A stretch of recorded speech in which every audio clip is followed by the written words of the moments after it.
어떻게 보면 이 세상에 존재하는 모든 것들이 어떠한 조건 속에서 존재하는 것과 같이 보입니다. 우리 사람이 세상을 살아가면서 여러 가지 면에서 상거래가 이루어집니다. 상거래가 이루어지는 조건 속에서는 그 사람과 나와의 어떤 관계가 형성이 됩니다. 그러나 그 상거래가 이루어지지 않을 때는 그 사람과 나와의 관계도 멀어지는 것을 우리가 보게 되지요. 인간관계도 그렇다고 봅니다. 모든 것들이 관계 속에서 뭔가 조건이 있을 때는 서로 관계라고 하는 것들이 잘 형성되고 이루어집니다. 그러나 그 조건이 떠나버릴 때는 인간관계도 형성되지 못하는 것을 보게 됩니다. 우리가 구약 성경을 보면은 구약의 교인들은 이스라엘 백성들이고 구약의 하나님께서 이스라엘 백성들과의 관계성 속에서 이스라엘 백성들은 스스로 율법적인 신앙을 가지고 하나님 앞에 뭔가 행함으로 인해서 하나님께 인정받고 어떤 하나님과의 관계를 유지하려고 하면서 예수님 당시까지 이러한 신앙이 내려오면서 이들은 율법의 많은 조항을 만들어 가지고 이렇게 행하라고, 그러므로 그렇게 행하지 못할 때는 사람의 신앙의 자책감과 무거운 짐을 가지고 살게 됩니다. 그래서 율법 아래 있는 많은 사람들은 어떤 무거운 짐이 자기들 짓누르는 것처럼 이런 상태에 살아가는 사람들이 되었음을 보게 됩니다. 우리는 중세 기독교를 향해서 어둠의 기독교라고 부르고 있습니다. 중세 기독교에 본 많은 사람들이 조건 속에서 신앙생활했던 모습을 보게 됩니다. 중세의 기독교인들은 예수 그리스도의 피로 속죄함을 받는다고 하는 내용으로 가슴에 감사하기보다는 이들은 자기가 속죄받기 위해서 어떤 속죄표라고 하는 부적과 같은 것을 사야 됩니다. 그러면 그것으로 인해서 자기의 모든 죄가 용서받는다고 하며 그릇된 신앙, 어떤 조건을 제시했던 내용들이 중세 기독교를 타락시켰던 것을 보게 됩니다. 그러나 신앙은 이래서 안 된다고 하면서 루터라고 하는 사람이 개혁의 깃발을 들게 되었습니다. 루터라고 하는 사람은 세 가지 바탕에서 개혁의 깃발을 들었습니다. 하나는 오직 성경, 또 하나는 오직 은혜, 또 하나는 오직 은총이라고 하는 것입니다.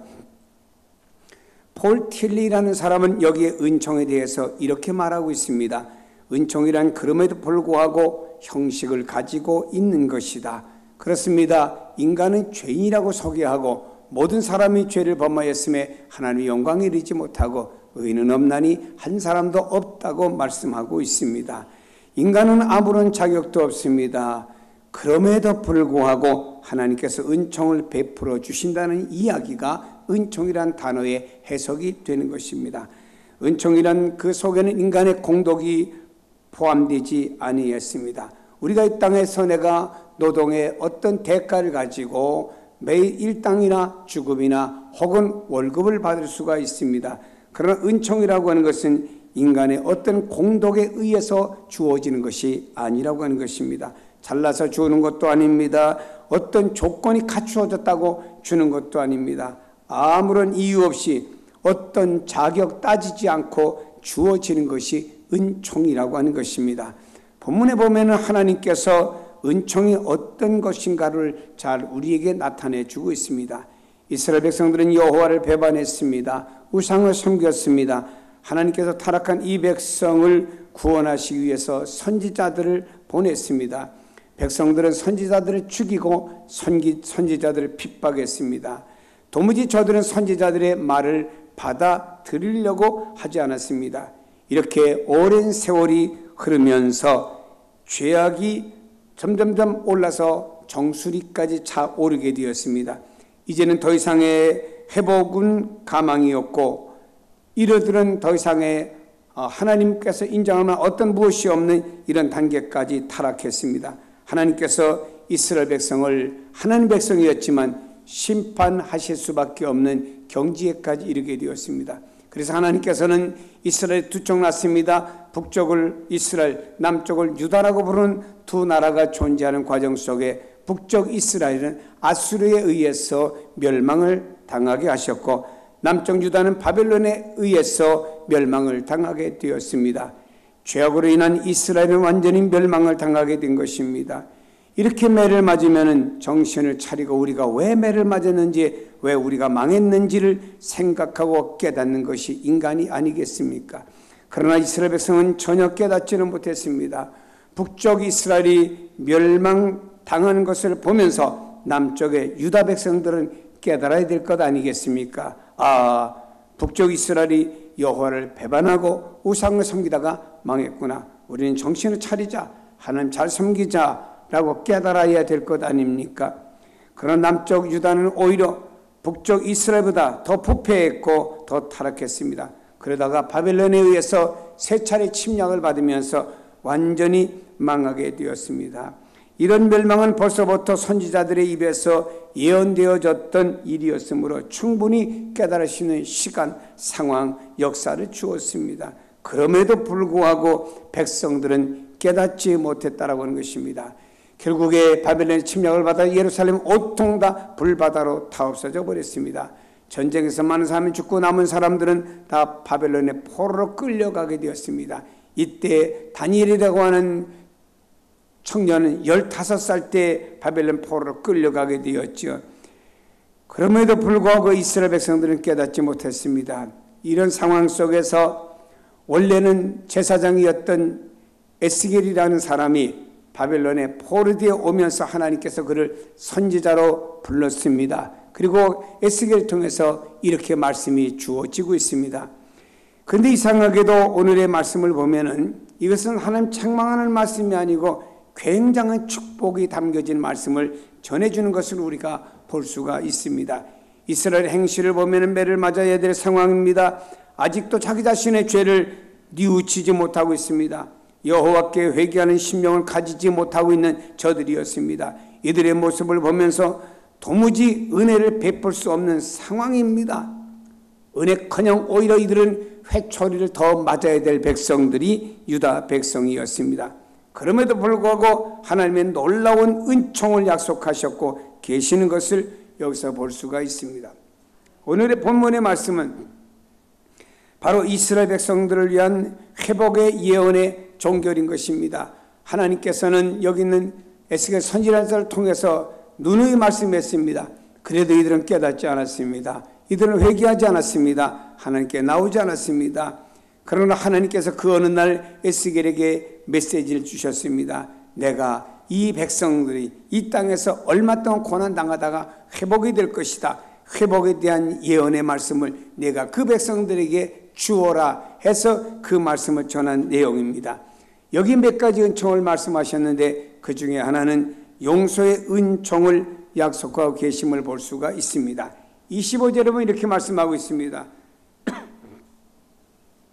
맑은 물을 너희에게 뿌려서 너희로 정결하게 하되 곧 너희 모든 더러운 것에서와 모든 우상 숭배에서 너희를 정결하게 할 것이며 라고 말씀했습니다. 이스라엘 백성들은 아직도 더러움 속에서 헤어나지 못하고 있습니다. 우상을 버리지 못했고 여전히 하나님께로 돌아오지 못하고 있습니다. 그런 백성들의 하나님께서 일방적으로 은혜를 베푸시겠다고 선언했습니다. 내가 맑은 물로 너희에게 뿌리겠다. 그래서 너희를 정결하게 하여 더러움과 우상 숭배에서 깨끗하게 해줄 것이다 라고 말씀하고 계십니다. 여러분, 여기 맑은 물을 뿌리겠다고 했는데 여기 물이라고 하는 것은 죄를 깨끗하게 하고 용서한다고 하는 의미가 담겨져 있습니다. 구약시대 때 보면은 사람이 더러움에서 정결하게 하는 의식을 때로는 물을 뿌리면서 너는 정결하게 되었다 라고 하면서 이 예식을 여러 차례 구약 성경에 기록한 것을 볼 수가 있고요. 신약에 와서 이 물을 뿌렸다고 하는 것은 곧 물 세례를 예표하기도 하는 것입니다. 이는 죄를 깨끗이 사함받았다고 하는 증거로 이렇게 말씀한 것입니다.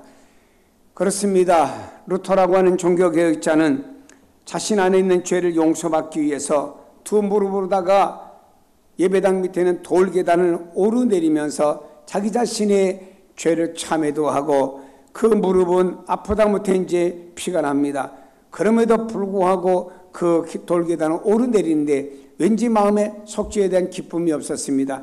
그때 그의 머리에 스쳐지는 하나의 말씀, 그래 내가 이렇게 고행하고 어떤 조건을 내세워서 돌계단을 오르내린다고 해서 내 죄가 용서받는 게 아닌지, 나의 죄를 용서하실 분은 그리스도밖에 없다 해서 루터는 그 말씀을 깨닫는 순간에 더 이상 돌계단을 오르내리지 않고 벌떡 일어서서 돌계단을 밟고 내려왔다고 하는 이런 일화가 있습니다. 여러분, 우리는 이 말씀을 생각하면서 하나님의 은혜가 얼마나 큰지를 생각해 보아야 됩니다. 이스라엘 백성이 회개한 것도 아닙니다. 여전히 죄 가운데 있습니다. 그럼에도 불구하고 하나님께서는 너희들에게 용서의 은총을 베푸시겠다고 일방적으로 선언 말씀을 하셨다라고 하는 것입니다. 그리고 하나님께서 이 부어주시는 이 은혜는 거부할래 거부할 수 없다라고 말씀하고 있습니다. 이 은총을 우리가 신학적으로 말한다고 하면은 불가항력적 은총이라고 말할 수가 있겠죠. 거부할래야 거부할 수 없는 은총, 이 불가항력적인 은총을 바로 이스라엘 백성들이 베풀어 주어서 너희들이 지금은 우상 숭배하고 너희들이 나를 경외하지 온갖 죄를 범하고 있지만, 그러나 내가 너희들의 이런 모든 죄를 마치 물로 너에게 뿌려주는 것처럼 너의 모든 죄를 내가 용서해 주겠다라는 말씀의 선언인 줄로 믿으시기를 바랍니다. 신약에 와서 성경 우리에게 이렇게 말씀하고 있습니다. 로마서 5장에 말씀합니다. 우리가 아직 죄인 되었을 때 그리스도께서 우리를 위하여 죽으심으로 하나님께서 우리에 대한 자기의 사랑을 확증하셨느니라. 그렇습니다. 우린 죄인 되었습니다. 우리는 부족합니다. 이런 가운데 있을 때 벌써 주님은 2000년 전에 죄인인 나를 위하여 십자가에 달려 돌아가시고 그 피를 가지고 하늘 지성소에 올라가셔서 성부 하나님 앞에 하나님, 내가 이 백성들, 나를 믿어야 될 이 백성들을 이렇게 죽었습니다 라고 그 피를 들임으로 인해서 우리에게는 영원한 속죄를 이루었다고 말씀하고 있습니다. 우리 어떤 행위나 행동을 가지고 우리의 모든 죄가 용서받는 것이 아니고 예수 그리스도 2000년 전에 우리를 십자가 못 박혀 주신 예수 그리스도의 그 보배로운 피가 이미 우리의 허물과 죄와 원죄와 스스로 짓는 모든 죄들이 그 안에서 용서받는 은총을 하나님께서 우리에게 값없이 베풀어 주신 줄로 믿으시기를 바랍니다. 다음에는 성령의 은총을 약속하고 계십니다. 26절에 또 새 영을 너희 속에 두고 새 마음을 너희에게 주되 너희 육신에서 굳은 마음을 제하고 부드러운 마음을 줄 것이며 라고 말씀하고 있습니다. 하나님의 영, 성령을 너희 속에 두시겠다고 하는 겁니다. 그래서 너희 육신의 굳은 마음을 제거하고 부드러운 마음을 줄 것이라고 말씀했습니다. 이 말씀의 뜻은요, 우리의 마음이 깨끗하고 부드러워지려고 하면은 성령이 임한다는 뜻이 아닙니다. 오히려 성령이 먼저 우리에게 오셔서 완악하고 더러운 우리의 마음을 부드럽고 깨끗한 마음으로 성령님이 오셔서 바꿔주신다는 말씀이죠. 여러분, 기도를 했더니 성령을 받았다? 아닙니다. 성령께서 먼저 내 안에 오셔서 나로 하여금 기도하도록 감동하셨기 때문에 우리가 기도할 수 있다는 사실을 아시기를 바랍니다. 만일 여러분 기도하기 때문에 성령을 받았다라고 하면 이것은 하나님 앞에 어떤 조건적인 신앙이 될 것입니다. 그러나 반대로 성령님 먼저 내 안에 임재하셔서 나를 감동하시도록, 그래서 나로 하여금 기도하라고 만들어 주었다면 이것이 바로 값없이 주시는 은총이라고 하는 것입니다. 사랑하는 여러분이요, 이스라엘 백성들이 멸망을 받고 바벨론에 포로되어 왔지만 백성들의 마음은 여전히 완악하고 더러웠습니다. 우상을 버리지 못했습니다. 그럼에도 불구하고 하나님께서는 그 백성을 향하여 이렇게 말씀하고 있습니다. 먼저 새 영을 너에게 부어주시겠다라고 약속하고 있습니다. 그래서 새 영 되시는 그 성령을 통하여 너희들의 이스라엘 백성들의 완악한 마음이 부드러워질 것이며 너희들을 깨끗하게 변화시켜 주시겠다라고 약속했습니다. 그렇습니다. 주님의 제자들이 주님이 좋아서 주님을 따른 것이 아닙니다. 주님이 오셔서 먼저 제자들에게 너희들은 나를 따르라 부르셨어요. 그러므로 말미암아 저희들은 순종해서 배와 그물과 가족을 버리고 주님을 따른 것뿐이죠. 여러분, 사도 바울을 보세요. 사도 바울이라는 사람이 예수 믿는 사람이 싫었습니다. 바울은 율법에 속한 사람이었습니다. 그래서 예수 믿는 사람을 잡으려고 다메섹으로 가는 도중에 주님의 음성이 들렸습니다. 사울아 사울아 내가 어찌하여 나를 핍박하느냐. 여러분, 여기 있는 바울이라고 하는 사람, 즉 사울이라는 사람은 예수 믿는 사람을 잡기 위해서 저 다메섹으로 가는 도중이었습니다. 교회를 반대하는 사람이었습니다. 예수를 반대하는 사람이었습니다. 복음을 반대하는 사람이었습니다. 그럼에도 불구하고 주님이 먼저 찾아오셔서 사울아 사울아 부르시는 주님의 음성을 듣게 된 것입니다. 다음에는 우리에게 성화의 은총을 약속하셨습니다. 27절에 이렇게 말씀하고 있습니다. 또 내 영을 너희 속에 두어 너희로 내 율례를 행하게 하리니 너희가 내 규례를 지켜 행할 것이라. 성경은 이렇게 말씀하고 있습니다. 성령을 우리에게 일방적으로 부어주신 까닭은 너희로 내 율례를 행하게 하리니 라고 말씀하고 있습니다. 다시 말해 하나님의 율법을 행하는 백성으로 삼으시려고 성령을 부어주시겠다고 하는 뜻이죠. 즉 이제까지 너희가 내 율례를 행하지 않고 있으나 내가 너희에게 성령을 부어주면 너희들의 마음의 변화가 되어가지고 율법, 즉 하나님의 말씀을 실천하는 백성들이 되도록 만들어주겠다라고 하는 것입니다. 너희들이 하나님의 말씀을 지킴으로 말미암아 내 백성다운 삶으로 나아가도록 하나님이 도와주시겠다는 약속의 말씀입니다. 여러분이요, 이 말은 성도로 하여금 성화되어지지 않는 삶을 바로 성화되어지는 삶으로 이끌어 주시겠다는 뜻이지요. 성화라고 하는 말은 무엇인가요? 우리가 점점 그리스도를 닮아간다고 하는 말씀입니다. 성화는 우리 안에서 계속되어져야 됩니다. 그래 우리가 많이 성화되어져서 주님 나라에 가는 사람도 있고 성화되려고 시작하다가 주님 나라에 가는 사람도 있고 다 제각기 다릅니다. 그러나 이 땅에 사람이 완전히 변화되지 못하지만 주님 앞에 가면 부활체로 완전히 변화되는 그날은 있는 줄로 믿습니다. 사도 바울도 말입니다. 성령의 사람이었습니다.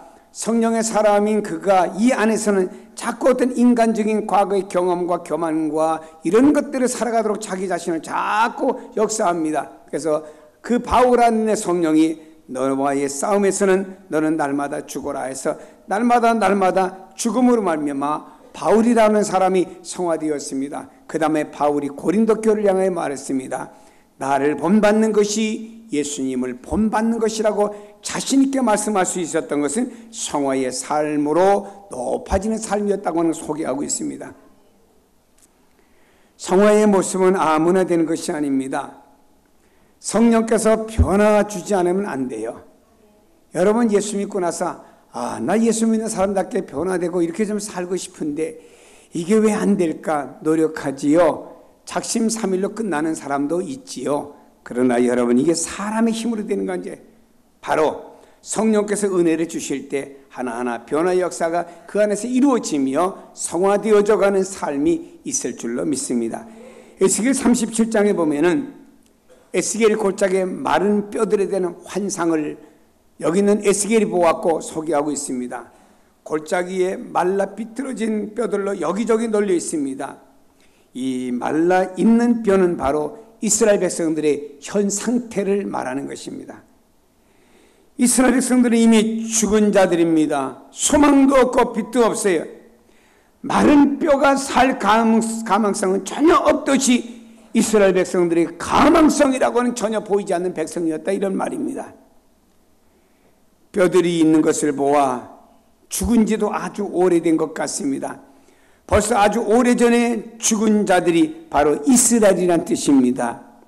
에스겔이 마른 뼈 환상을 본 것은 바벨론으로 포로되어 온 지 10년 이상 되었을 때였습니다. 10년의 포로 생활을 했음에도 불구하고 여전히 저들은 회개하지 아니했습니다. 우상을 섬깁니다. 소생의 가망성이 전혀 보이지 않습니다. 아니 10년 동안 바벨론에 포로되었으면은 이스라엘 백성들 뭔가 영적으로 변해야 될 것 아닙니까? 여전히 말라버린 뼈와 같은 영적인 상태였다 이 말입니다. 하나님이 그런 저들에게 일방적으로 아무 조건 없이 아무 이유 없이 놀라운 약속을 주셨습니다. 너희 죄를 내가 용서해 주겠다. 너희에게 성령을 부어주겠다. 너희가 성령을 받아서 하나님의 백성답게 하나님의 말씀을, 율법을 준행하며 점점점 믿음의 사람으로, 하나님의 사람으로 성장하도록 내가 역사하겠다라고 하나님이 일방적으로 약속하신 줄로 믿습니다. 이 은혜를 가리켜 불강력적인 은혜라고 말하고 있습니다. 자격이 있어서 주어진 것이 아닙니다. 오로지 은총에 의해서만 주어졌습니다. 사랑하는 여러분, 우리에게도 이미 이런 하나님의 은혜가 값없이 임했다는 사실을 늘 느끼면서 하나님 앞에 감격과 감사의 마음을 갖기를 축복합니다.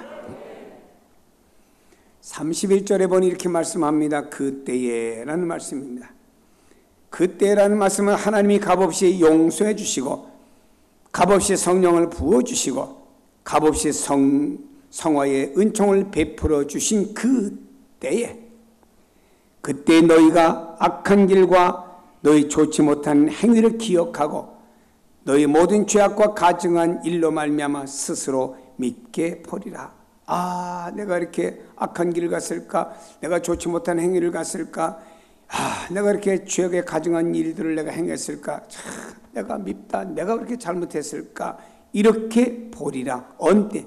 그때 바로 하나님의 값없는 용서, 값없는 성령의 은총, 성화의 은총을 말씀하고 난 다음에 그때에 이르한 이스라엘 백성들이 반응이 보여지리라.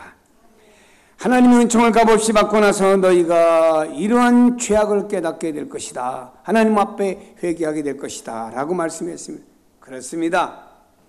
하나님의 은혜를 받고 성령의 감동을 받고 나서야만이 내 자신이 죄인임을 깨닫고요, 주님을 구주라고 부를 수가 있습니다. 우리는 모두 하나님의 은혜를 값없이 주어질 것이라고 하는 사실을 압니다. 그럼 우리는 가만히 있으면 되겠습니까? 그렇지 않습니다. 37절에 보니 아주 중요한 말씀을 하고 있습니다. 그래도 라는 말씀입니다. 그래도 하나님께서 값없이 일방적으로 너에게 모든 은총을 베풀어 주실지라도, 그래도 이스라엘 족속이 이같이 자기들에게 이루어 주시기를 내게 구하여야 할지니라. 하나님이 너에게 일방적으로 모든 은총을 베풀어 주실지라도 너희는 이 말씀이 내게 이루어 주시길 위하여 하나님 앞에 기도해라 라고 말씀하고 있는 것입니다. 사랑하는 성도 여러분이요, 다시 한번 명심합시다. 이 말씀이 성도들이 보다 더 적극적이고 능동적인 신앙의 태도를 지니란 뜻인데, 우리가 오늘 기도에 더욱더 힘써야 되는 까닭이 여기에 있습니다. 우리는 성령 충만을 위해 기도해야 되고 성화의 삶을 위해서 기도해야 됩니다. 어떻게 보면요, 예수님께서 이미 제자들과 주님을 따랐던 무리들에게 성령을 보내주시겠다, 내 영이 임하면 이러이러한 역사가 일어날 것이다, 이미 예비하신 성령은요 오순절에 임하시도록 계획이 되어졌습니다. 그럼에도 불구하고 주님을 따랐던 사람들은 120명의 마가의 다락방에 들어가서 기도했습니다. 기도했을 때 약속하신 성령이 때가 되매 저들에게 임한 것입니다. 여러분, 이미 우리에게 말입니다, 속죄 은총을 입혀줬고 성령을 값없이 주신다고 약속했고 성화의 삶을 살도록 인도해 주신다고 약속했습니다. 그럼 가만히 앉아 우리가 하늘 쳐다보고 그냥 있으면 되냐? 아닙니다. 그래도 이스라엘 족속들이 해야 될 일이 있듯이 바로 그래도 우리가 여호와께 구하여야 할지니라. 이미 우리에게 임하도록 정해진 것은 사실입니다. 그러나 우리 인간이 할 일은 하나님 앞에 기도하여야 된다고 말씀하고 있습니다. 여러분, 하나님께서는요 우리에게 요구하는 게 뭔가요? 너희는 내 백성이 되리라. 몇 번이고 강조했고 주님이 여러분에게 너희는 내 백성이 되리라. 내 백성이 되기 위해서 내가 값없이 너에게 속죄 은총을 베풀어 주시고 값없이 성령도 부어주시고 또 너희들 날 닮아서 성령이 너희 안에서 나를 닮도록 만들어 줄 것이다. 그러나 그것으로 끝나는 것이 아니다. 너희들이 해야 될 일이 있다. 그래도 너희들은 내게 나와서 하나님 앞에 기도하라고 말씀했습니다. 기도하는 자에게 하나님 말씀했습니다. 모든 더러운 데서 구원함을 받고 곡식이 풍성하게 기근이 너에게 닥치지 아니할 것이며 나무의 열매와 밭의 소산이 풍성하게 하여 너희는 다시 기근의 욕을 여러 나에게서 당치 아니할 것이다. 또 말씀합니다. 너희에게는 양떼의 수요가 점점 많아지게 할 것이고 너희에게 준 그 땅에서 사람들로 가득가득 채워지는 역사가 일어날 것이다. 그리고 너희들은 이렇게 값없이 은혜를 받았고 너희들은 기도했고 이로 말미암아 모든 이루어지는 내용들이 하나님으로 말미암아 이루어진 줄 알 것이다. 그때 너희들은 내가 여호와인 줄 알리라. 그래서 이스라엘 백성들 보면요, 저들이 이런 은혜를 받았습니다. 70년 후에 저들은 가나안 땅으로 돌아오게 되었습니다. 그리고 성전에 올라가는 저들의 발걸음을 보면 시편에서는요, 눈물을 흘리면서 우리 하나님께서 우리는 바벨론이라는 나라에서 해방되어도 나올 수가 없는데 다른 나라가 바벨론의 나라를 무너뜨리고 우리를 나가라고 만들어주면서 우리가 성전에 와서 하나님 앞에 예배드리게 되었으니 꿈꾸는 것 같다, 하나님 우리를 위해서 대사를 행하셨다라고 고백하며 성전에 오르내리면서 이 시편을 읊었던 이스라엘 백성들이었습니다. 그렇습니다.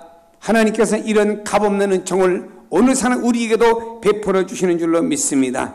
그러나 우리가 기도할 때마다 하나님 더 큰 영광을 나타내시고 기도할 때 하나님 더 큰 은혜와 축복을 주시겠다고 약속했으니 기도를 통해 더 풍성하게 여러분에게 넘치기를 예수님의 이름으로 축복합니다. 기도하십니다.